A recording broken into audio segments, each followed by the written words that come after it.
They said the American dream was the greatest dream of all. But what if that dream was never meant to stay in one country? What if the true frontier was the human spirit itself? For a long time, people believed that America was the only place where impossible dreams could come true. It was the land of opportunity, the home of rebels, inventors, and dreamers who changed the world from their garages. And for a while, that was true. That fearless spirit built everything from Silicon Valley to SpaceX, fueled not by comfort, but by courage. It was the fire of creation, the audacity to take risks no one else would take. But somewhere along the way, something changed. The same energy that once built rockets and revolutions began to fade. It was replaced by fear, by comfort, by a culture more interested in avoiding mistakes than chasing greatness. People stopped asking, what if we succeed?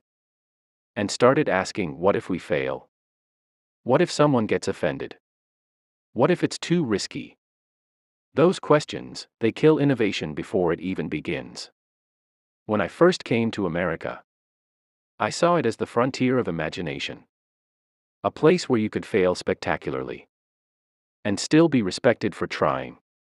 But over time, I watched that frontier shrink. Bureaucracy grew.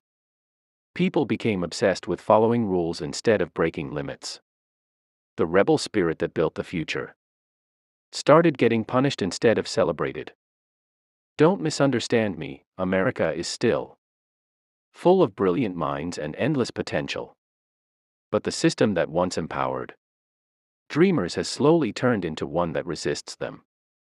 You can see it everywhere, in the regulations that choke new ideas, in endless approvals that delay progress, and in the way public conversation has become more about outrage than innovation. Creativity needs oxygen. And right now, much of that oxygen is being consumed by noise. When I built SpaceX, everyone said it was impossible. They said rockets should be left to governments, too risky, too expensive, too complicated. If I had listened, there would be no reusable rockets, no Falcon 9, no progress. The reason SpaceX succeeded wasn't just technology, it was culture.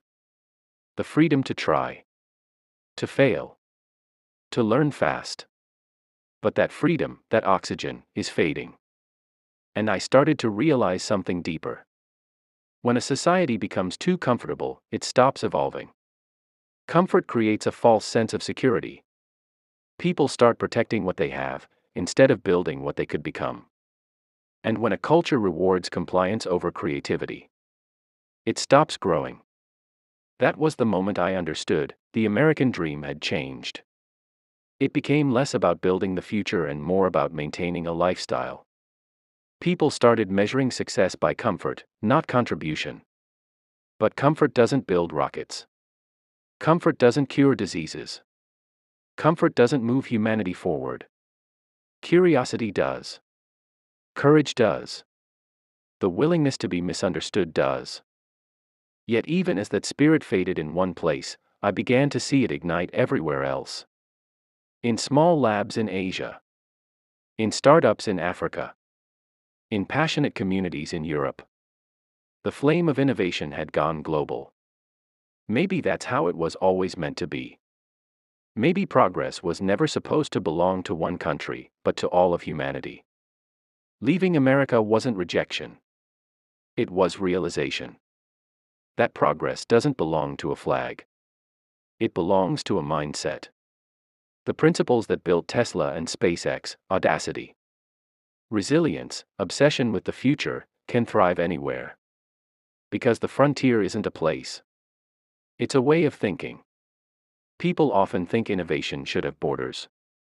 That success must come from one nation, one company, one vision. But the truth is, the problems we face, climate change, energy, artificial intelligence, life beyond Earth, they don't care about borders. And if our challenges are global, then our solutions must be too. Innovation without borders, that's the future. Because the next great leap won't come from competition, but collaboration. Not from nations fighting for dominance, but from humanity fighting for survival. When I work with engineers in India, scientists in Germany, or coders in Kenya, I see the same hunger, the same spark that once defined Silicon Valley. Genius isn't localized. It's distributed. The only difference between a brilliant mind in California and one in Lagos is opportunity.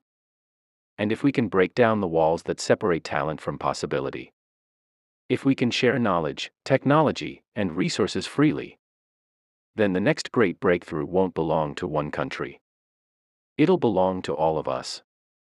That's why I say I didn't leave America. I expanded beyond it. To see the world not as a map of borders, but as a canvas of potential. Because progress isn't about geography. It's about consciousness. Now, let me tell you something personal. People think success brings peace, that once you make it, the challenges fade.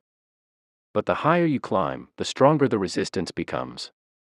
Not just from the world, but from within yourself. Every visionary faces moments of doubt, isolation, and judgment. When you challenge convention, you invite criticism. And sometimes, that noise becomes unbearable. I've learned that innovation doesn't just test your intelligence, it tests your endurance. Your ability to keep going when the world doubts you. To stay true to your purpose when everything around you tries to pull you off course. That's why I started seeking silence. Not to escape, but to rebuild. To protect the mental space where real creation happens. Because creativity needs freedom. And freedom needs focus. Every great builder faces a storm. A moment when you must choose between being understood and being true to your mission. That's the cost of vision. It demands sacrifice, loneliness, and faith in what only you can see. But if you can stand in that storm, if you can carry your conviction when no one else will, then you become the kind of person who changes the world. The world doesn't push back against mediocrity. It pushes back against change. And that pressure you feel, that's proof you're moving in the right direction. Leaving America wasn't about leaving a place.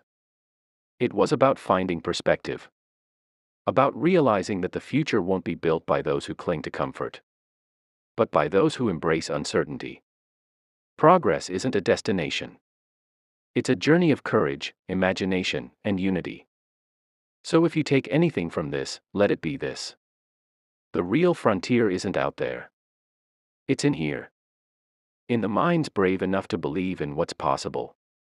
Because the moment we stop dreaming, the moment we start protecting instead of creating, that's when we truly lose the dream. But as long as there are builders willing to risk everything, the future will never stop expanding. The next great revolution won't be national. It'll be human. And it begins with you.